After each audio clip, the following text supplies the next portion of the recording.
আহা, দিদির ঘুম ভেঙে গেছে। দিদির বড্ড মায়া কংগ্রেসের প্রতি, দিদির বড্ড মায়া অন্যান্য দলের প্রতি। আরে দিদির তপন কান্দুর পরিবার, ফুলচাঁদ শেখের পরিবার ভোলেনি কি কি কাণ্ড আপনারা ঘটিয়েছিলেন, কিভাবে পুলিশকে ব্যবহার করে কংগ্রেসি জনপ্রতিনিধিদের ভাঙিয়ে ভাঙিয়ে নিজেরা বোর্ড গঠন করেছেন বিভিন্ন জেলায়, সেগুলো কংগ্রেসের কর্মীরা ভোলেনি। আজকে আজকে আপনার গুতুনি খেয়ে মনে হচ্ছে আসুন সবাই মিলে জোট করি। কি কারণে? আপনার পাশে বসে নিজের সাদা পাঞ্জাবিতে কালির দাগ কেন লাগাবো আমরা? কি কারণে লাগাবো? কে আপনাকে গ্রিন সিগন্যাল দিয়েছে? কংগ্রেস কর্মীরা দেয়নি।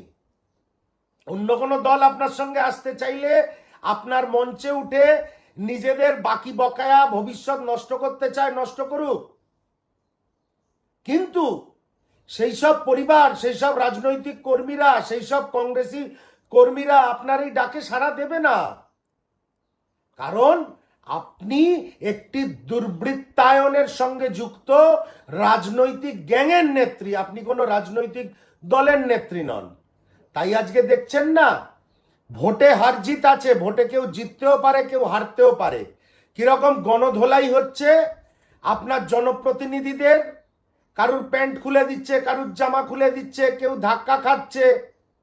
সমর্থন করি না এগুলো, কিন্তু এ রাস্তা আপনারা দেখিয়েছেন, আপনারা খুন করেছেন। বিগত পঞ্চায়েত নির্বাচনে সাতটা কংগ্রেস কর্মী, ফুলচাঁদ শেখ, অরবিন্দ মণ্ডল সহ বহু কংগ্রেস কর্মীদের আপনারা খুন করেছেন।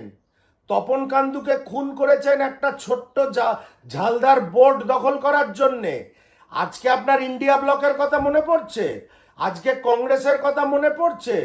কংগ্রেস না পচা ডোবা? রাহুল গান্ধী তো বসন্তের কোকিল, এসে কুহু কুহু করে চলে যায়।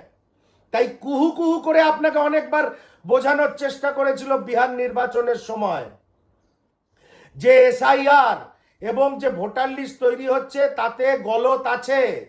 তখন আপনি সংখ্যালঘু সম্প্রদায়ের মানুষকে নাটক দেখানোর জন্য আলাদা করে সুপ্রিম কোর্টে গেছিলেন, আলাদা করে ধর্নায় বসেছিলেন।